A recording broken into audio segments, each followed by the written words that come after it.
Welcome to Kenton Teaches. Enjoy the video. In this video, I will explain how to use a sliding float. First, understand that a sliding float is a versatile tool for anglers. Unlike fixed floats, it moves freely along your line, allowing you to present bait at much greater depths. This is especially useful when fishing in deep lakes or rivers, or when you need to cast your rig a significant distance. The key to its operation is a small stop knot, which we'll discuss next.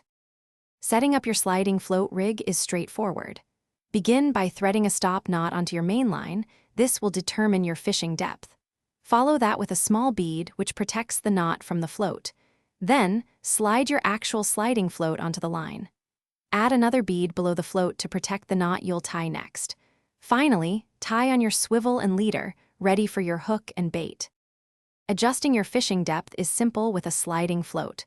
Just slide the stop knot up or down your main line to the desired depth. For example, if you want to fish at 10 feet, set your stop knot 10 feet from your hook. Make sure the knot is snug enough to prevent slipping. When casting, use a smooth motion. The weight of your bait and sinker will pull the line through the float until it reaches the stop knot. Once your rig is cast, pay close attention to your sliding float.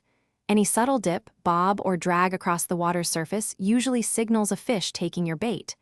Don't hesitate. Set the hook with a firm, upward sweep of your fishing rod.